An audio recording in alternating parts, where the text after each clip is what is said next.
खबर महाराष्ट्र के नागपुर से है, जहां पर ताजबाग के अंदर दारुल उलूम फैजान ताज उर्दू मदरसे में जिहादियों का घिनौना कुकर्म और जघन्य यौन शोषण का एक मामला सामने आया। जिहादी अताए रसूल उर्फ तालिब ने शिक्षा के नाम पर मासूम छात्रों का बर्बर यौन शोषण किया। मध्य प्रदेश और बिहार से शिक्षा लेने आए नाबालिग छात्रों को जिहादी मौलवी ने निशाना बनाया है। बता दें कि उर्दू और अरबी पढ़ाने के बहाने इन निर्दोष बच्चों के साथ लैंगिक शोषण की घटना सामने आ गई है। ये दरिंदगी मदरसे के अंदर चल रही थी। दरअसल आपको बता दें कि पुलिस स्टेशन में पीड़ित छात्रों के खिलाफ शिकायत पर जिहादी अताए रसूल उर्फ तालिब के विरुद्ध पॉक्सो केस में मामला दर्ज हुआ। आरोपी मौलवी पर धारा 4, 6, 12 के तहत कार्रवाई दर्ज हो गई है, लेकिन जिहादी मौलवी फरार बताया गया है। जिहादियों की ये मॉडस ऑपरेंडी अब बनकर सामने आ रही है। मदरसों में धार्मिक शिक्षा की आड़ में हिंदू और गैर मुस्लिम बच्चों का यौन शोषण। हिंदू समाज को अब सतर्क हो जाना चाहिए। अपने बच्चों की सुरक्षा के लिए चुप रहना अब घातक साबित होगा। जिहादियों के इस गंदे खेल को पूरी तरीके से उजागर करने की मांग जो है वो लगातार अब उठ रही है। दारुल उलूम फैजान ताज उर्दू मदरसा, ये मदरसा है नागपुर शहर के ताजबाग में, जहां एक पोक्सो का जो कार्रवाई है वो हुई है। यहाँ के एक मौलवी ने जो उर्दू और जो अरबी है वो सिखाता था बच्चों को, और वो बच्चे जो है वो अलग अलग स्टेट से आए थे। उसमें भी 2 लड़कों ने जो है FIR किया है, जो बिहार और मध्य प्रदेश से आए हुए बच्चे हैं। टोटल 7 विद्यार्थी जो है यहाँ पर धार्मिक शिक्षा ले रहे थे, लेकिन 7 में से 2 लड़कों ने जो है उन पर शारीरिक शोषण उनका हुआ है, लैंगिक अत्याचार उन पर हुए हैं। तो पोक्सो का जो है आरोप जो है वो लगाया गया है। अताए उलूस उर्फ तालिब नाम का ये शख्स है, जिसने मदरसे के अंदर ये धार्मिक शिक्षा देते देते इन बच्चों पर उसने लैंगिक शोषण किया है। वो इस समय फरार बताया जा रहा है।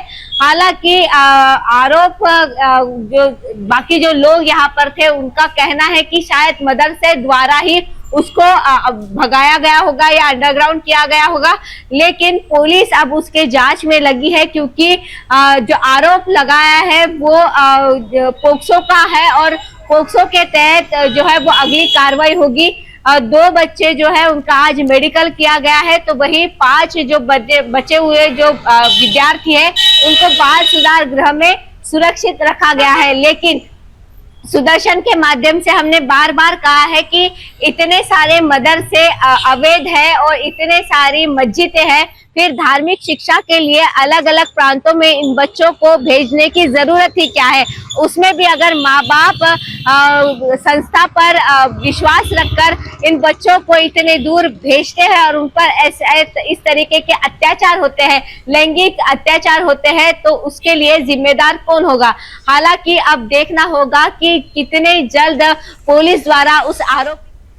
इस खबर पर अपडेट के साथ हमारे संवाददाता स्नेहल जोशी हमारे साथ जुड़ चुके हैं। स्नेहल, जिस तरीके से ये बड़ा मामला सामने आया, आरोपी फरार बताया जा रहा है, क्या अपडेट है अभी? बिल्कुल, आरोपी अभी भी फरारी है। और दूसरी ओर वहीं पर कल रात में जब ये पूरा मामला सामने आया था सुदर्शन के, और PI द्वारा पहले तो पूरी बातें बताने के लिए इनकार किया गया था, लेकिन फिर सुदर्शन के पहले किए हुए कामों को लेकर उन्होंने जांच की और उसके बाद उन्होंने ये पूरा मामला हमें बताया। उसी समय बच्चे के जो पेरेंट्स है वो वहां पर थे और उन्होंने कहा कि हम इतने दूर से बच्चों को भेज रहे हैं और हमारे ही लोग हमें ही खा रहे हैं या फिर हम जात को काट रही है, इस तरीके के उनके स्टेटमेंट थे। हालांकि ये स्टेटमेंट उनके लिए कहना या फिर अपने लिए कहना उनको बहुत ही ज्यादा दर्दनाक लग रहा था, लेकिन ये स्ट्रैटेजी है कि अलग अलग जगह से बच्चे अलग ही जगह पर जाते हैं और वहां पर उन्हें जो है वो वहीं पर उन्हें बड़ा किया जाता है, वहीं का उन्हें नागरिक भी घोषित किया जाता है। तो इस तरीके से हर पूरे फरार आरोपी के बारे में क्या अपडेट है अभी? पुलिस क्या कह रही है? फरार है वो, और वही जो वहां के जो बाकी के जो लोग हैं वो भी कल रात में वहां पर आए थे, लेकिन अब तक फरार आरोपी मिला नहीं है। आगे की जांच बाकी है और इसमें भी FIR में भी अब और कड़ी कायदे जो है वो लगेंगे और FIR होगी। चलिए, ठीक है, बहुत बहुत शुक्रिया आपका तमाम जानकारी हमारे साथ साझा करने के लिए।